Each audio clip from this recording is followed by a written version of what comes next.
Have you ever wondered how would the banks charge the interest rates for the loans that you get? Say for example, the personal loan, car loan, etc.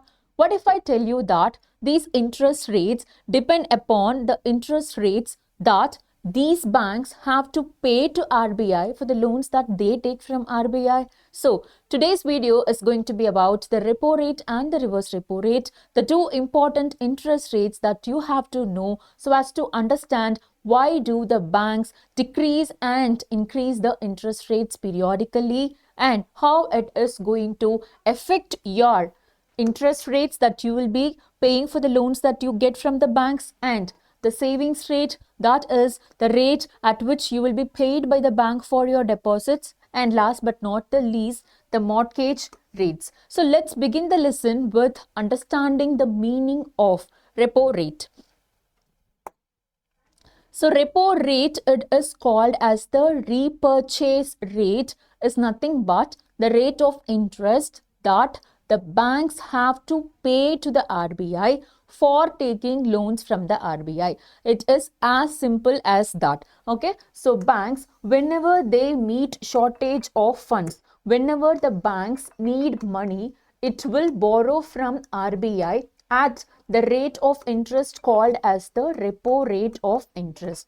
It is very simple. Clear? Now, how do banks get loan from the RBI at the repo rate? It is by pledging government securities.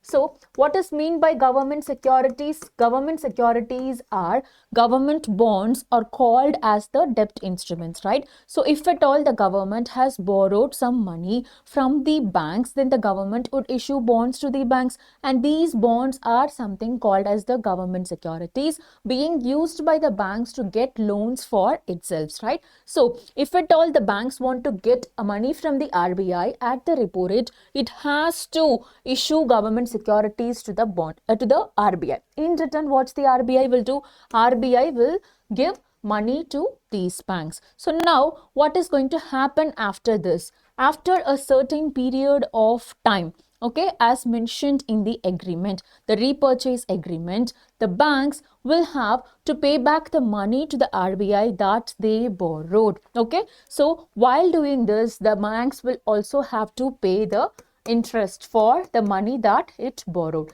and this is called as the repo rate of interest. So once the money is paid back, the RBI have to give back the securities, that is the collateral pledged by the banks while borrowing the loans. Clear? So this agreement of repurchasing the security back is something called as repurchase agreement. And now what you have to know under this, so how it is going to impact you.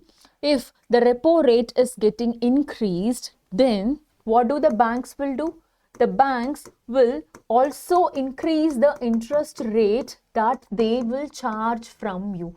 It is simply because RBI is getting more interest from the banks. Now the banks have to, somehow find ways to get that money.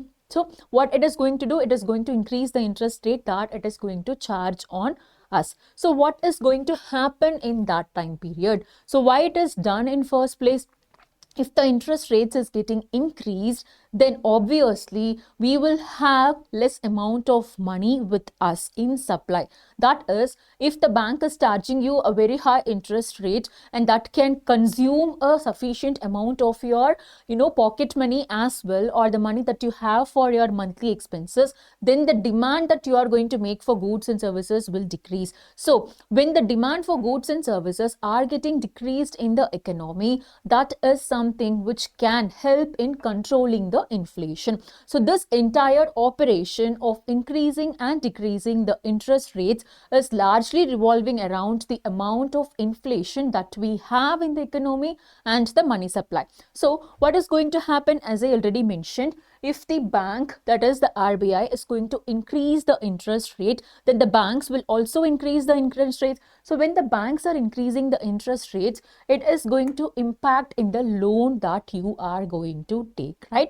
So obviously the cost of borrowing is going to be high, and you will have to pay high interest rates for the home loans, car loans, personal loans, etc. So in contrast to this, if the RBI is reducing the repo rate, banks will also reduce the interest rate that they will be charging from you. And now you can usually get these interest at lower rates for getting home loans, car loans, and personal loans. So this is how it is impacting your loan interest rates. And now how it is going to impact your savings and investment returns if the banks are charged high by the RBI. Okay, if the repo rate is high, then the banks will also increase the interest rates that the banks will pay for your investments, be it fixed deposit or any other kind of investments. Okay, so the interest rates for investments will also be increased. Why do the banks have to do this? So as to attract the deposits. So we have to remember this very clearly. Whenever the repo rate is increasing, the rate of interest that the banks pay for savings and investments will also increase, and this will facilitate savings and investments in the economy. So we will always have MCQs of this type, that whenever the repo rate increases, what are the conditions that we can likely witness in the economy? Maybe increase in savings and growth, increase in investments, okay, increase in borrowing. So these are some of the options that you can see. So I hope this is making sense here, that if the repo rate is increasing, savings and investment rates also increases. And what happens to the mortgage rate? So for increase in repo rate, the mortgage rates are also going to get increased, as a result of which you will be having a higher mortgage payments. So these are the three things that you have to remember when the repo rate is getting increased. So what is the meaning of reverse repo rate? It is exactly the opposite of repo rate. In reverse repo rate, it is the banks that are going to give money to the RBI. So when do the banks will give money to the RBI? If at all the banks want to park their surplus funds with RBI, then the banks will issue money to the RBI. In that case, the RBI will pay interest to the banks. It is simply like how we make our deposits with the banks and get interest out of it. So if the RBI is giving higher reverse repo rate, then it means that it is attracting more money from the banks. So if the RBI wants to control the money supply, if there is huge amount of inflation that is happening, in that case RBI can increase the reverse repo rate so as to attract the banks to deposit funds with the RBI. So this is how reverse repo rate works. So whenever there is increase in reverse repo rate, again it is aimed at decreasing the money supply in the economy.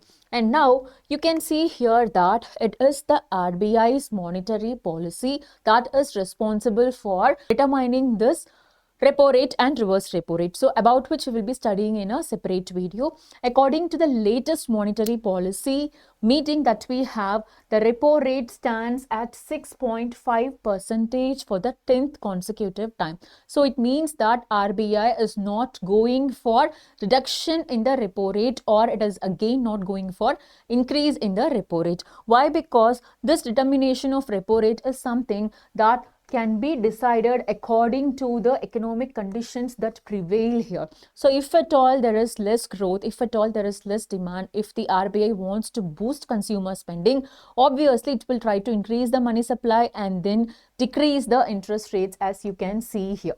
Okay, but whenever the inflation is higher in the economy, whenever the price rise is high because of increase in demand, then the RBI will try to decrease the money supply. So when the RBI wants to decrease money supply, it will take out the extra money that you have and probably reduce your spending. So one such way is to increase the interest rates, as it can have the impact on the other loans that we get as a consumer. So you can see here that the RBI is now maintaining a neutral stance by fixing the repo rate at 6.5%. So the next RBI's monetary policy meeting is going to happen in the month of December. So let's have a watch on the MPC meeting and find out why the RBI is maintaining a neutral stance, or if it is going to increase or decrease the interest rates. So that's it for today. I have an exciting announcement to make for all of you, that The Unacademy subscription is now available at rupees just 1200 per month.